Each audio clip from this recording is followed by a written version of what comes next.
Good evening. It's Joyce Lynn. I'm here for my first Facebook Live.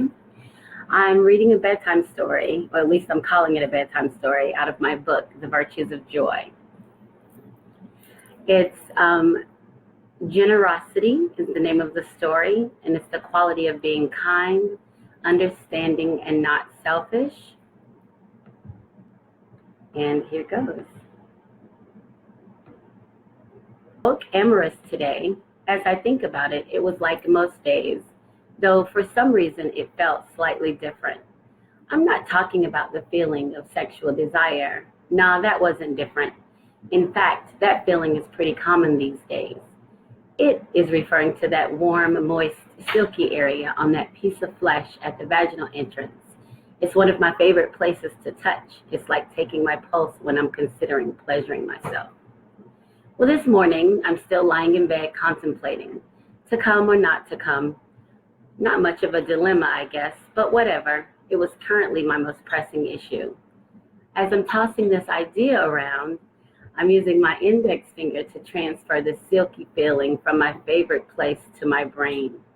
It's usually during this time that a little alarm sounds to alert my nerves and blood cells that there's going to be a pretty explosive meeting at a nearby area. But not this morning. Every part of my body, including my mind, was relaxed. Though my silky place remained loyal.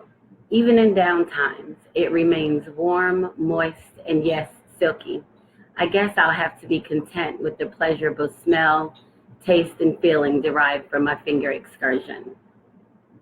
I willed myself to get up, so aloud I said, "All right, chickie, time to get up. Rise and shine." As with any other morning, I have to have some music, so Pandora on, blinds open. What a beautiful day. And just like that, I'm ready to start the day. As I'm leaving the restroom, my phone rings. I already know who it is. One of my best girlfriends, Kendall.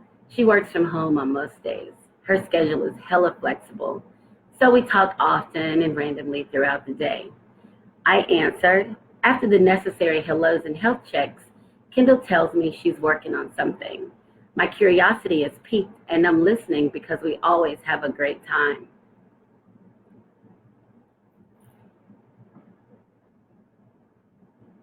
So Kendall says, so I talked to Dude last night.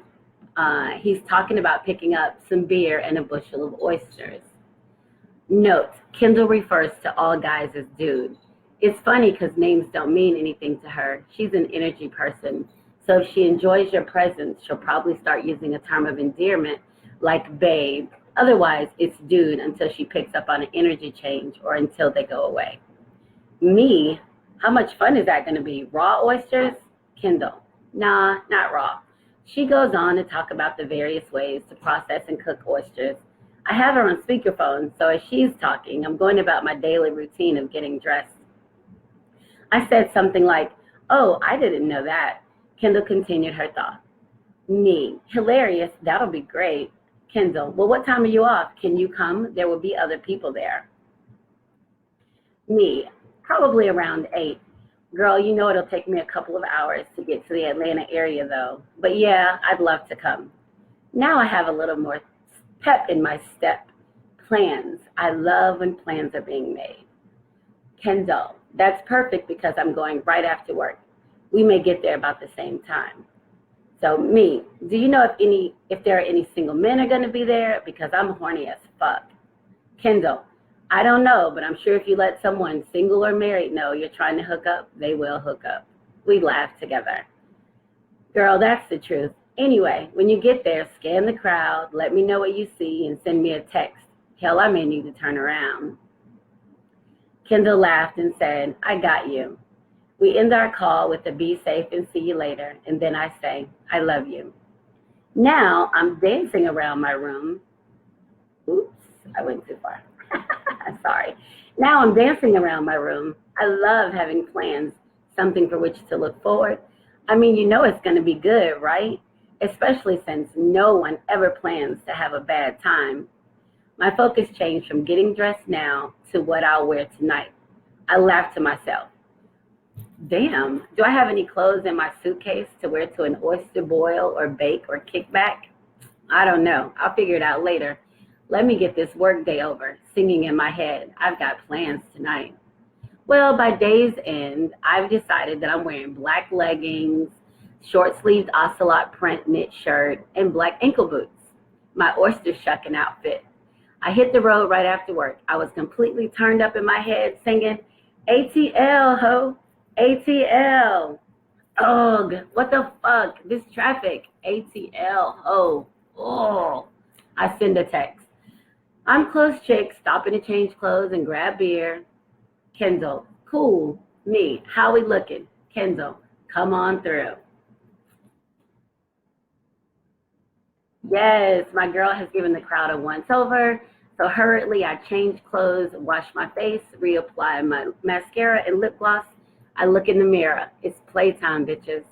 I throw myself a kiss and head out into the store. I walk directly to the beer cooler, scanning, looking for my favorite beer. Yes, I select Stella for me and Bud Light for everyone else.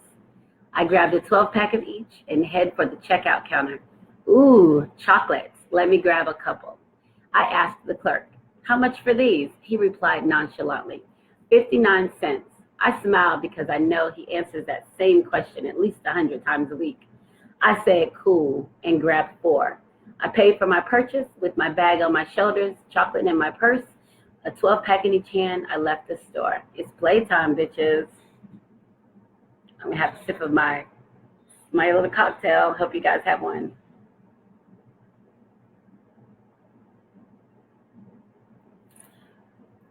All right. So once in the car, I drove about 15 more minutes to Jude's place. I silently thanked my GPS for great directions. I found the apartment without a single hitch. I grabbed my purse, always a crossbody bag, one of my little quirks. I need to have my hands free. I retrieved the beer, a package in each hand, and headed for the door. I knocked with my knee. A guy opened the door. I quickly scanned the room from outside, searching for Kendall. Bingo, there she is. I stepped in. Hey, everyone. And I looked at the door opener and smiled and said, thank you. Kendall and Dude walked over. I raised the beer. He said, perfect. I love Bud Light. I laughed and thought, good. He took the beer from my hands. Kendall and I hugged. She introduced us. I don't remember his name, but he was good looking. I didn't have to remember his name because Kendall said, babe, this is Jay. Babe? Oh yeah, she's feeling him. After that intro, his name didn't even matter. I followed them into the kitchen. I'm walking and smiling, saying hi to the other guests, checking faces.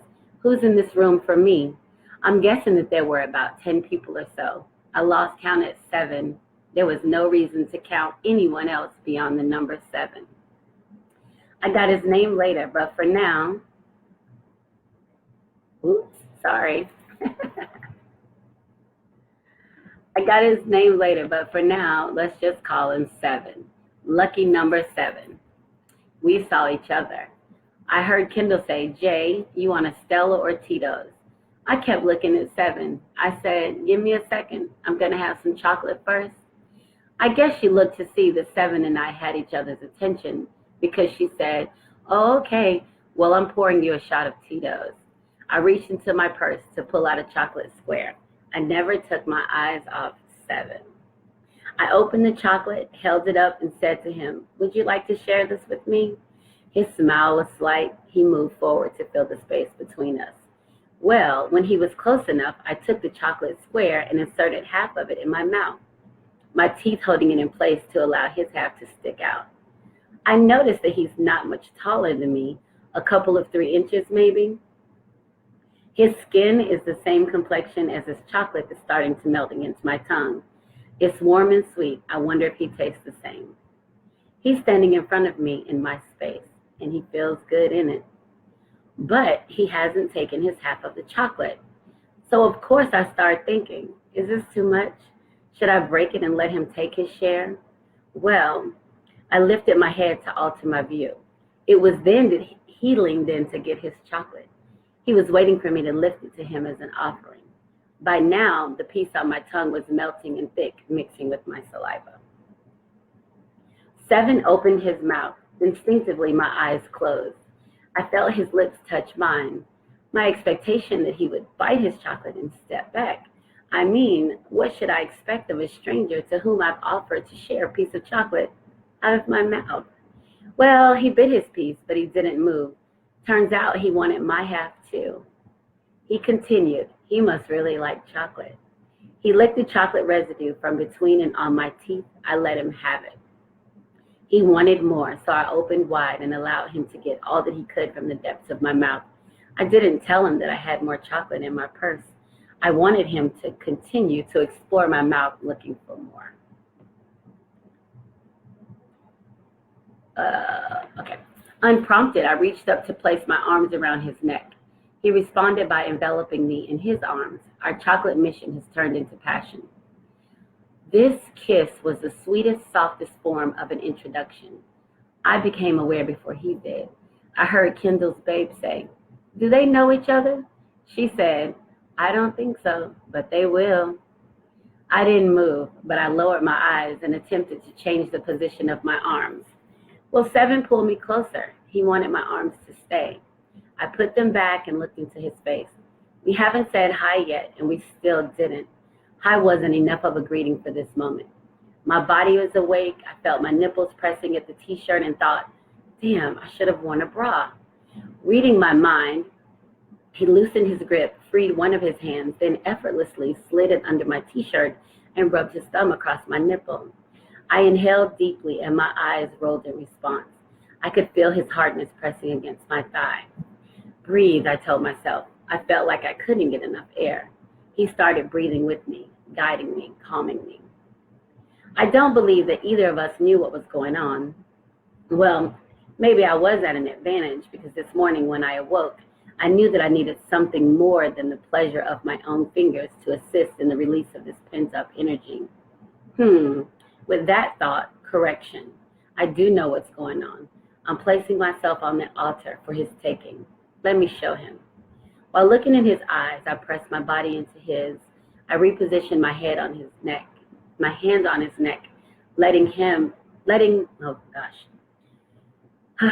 While looking in his eyes, I pressed my body into his.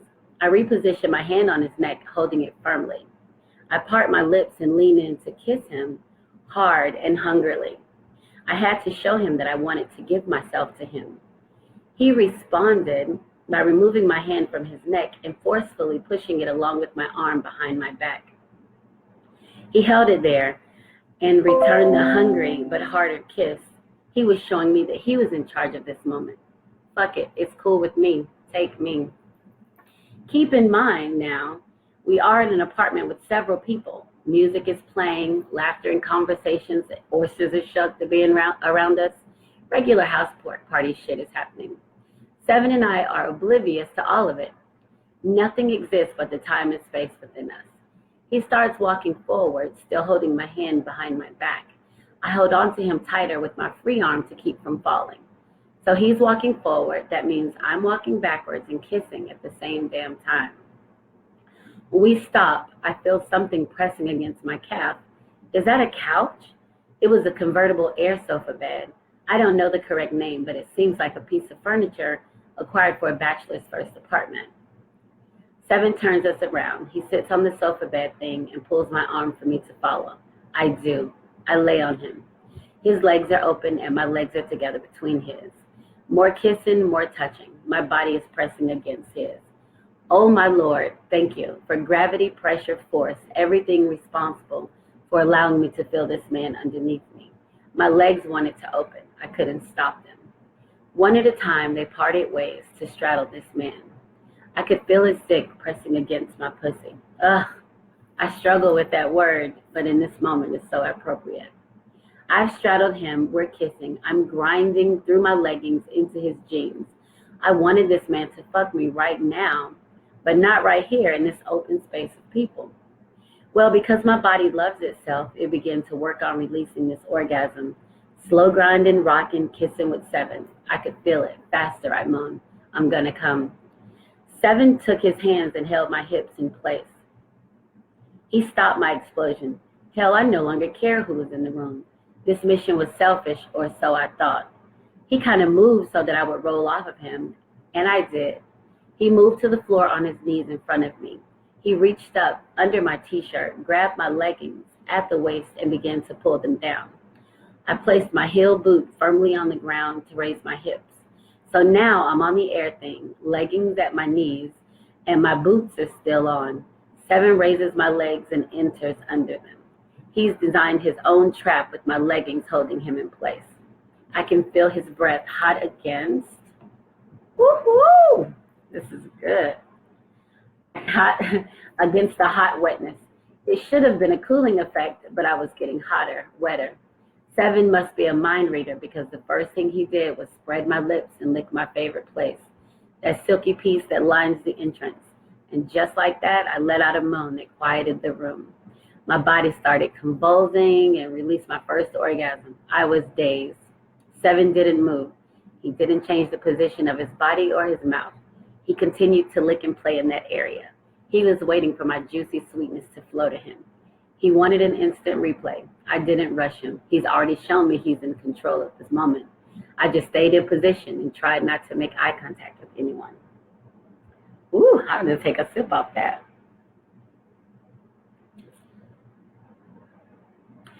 Well, Kendra brought me the shot she was saving for me. She and I took it.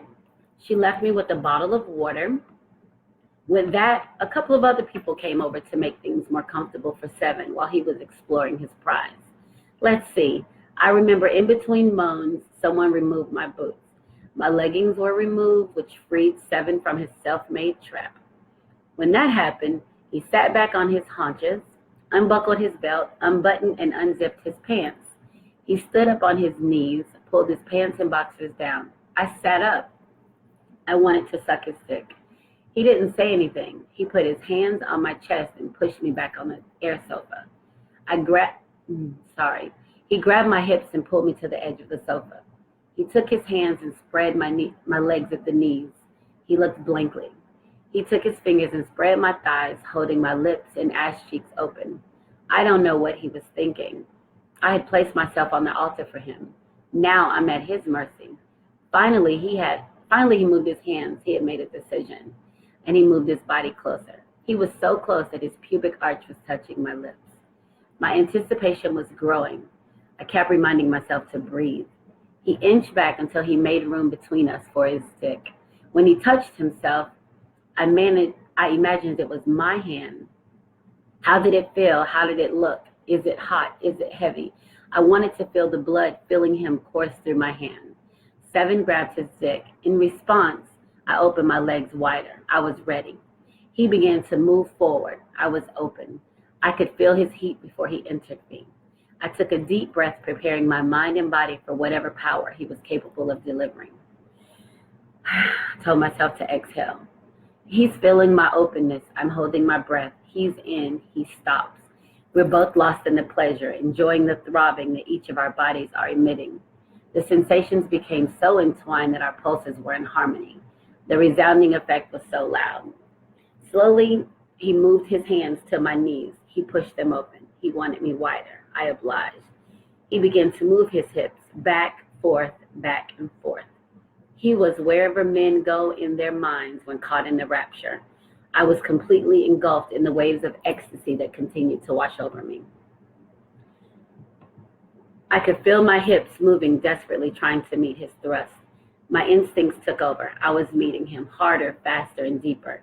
I wanted everything he was giving. He was taking everything that I laid before him. My nerves and blood cells, my biggest cheerleaders, were screaming, "Yes, Joy, this is it. Give it to him. Yes, yes." Hell, how could I not comply? With my eyes closed and my mind black, my body was functioning on its own. I could feel my orgasm preparing to make its dramatic exit. I said it out loud, telling no one in particular, "I'm coming." Seven took that as his cue to assist more in this effort. By that time, his assistance was no longer needed. Through a series of electric shocks, my orgasm had arrived. I just laid there. It was not time to recover, so I didn't try. No words were needed. Every sound around us combined to resemble black noise. Seven slowed his stroke to a long slow motion. He attempted to keep me alive. I moaned and signaled there was still life in me.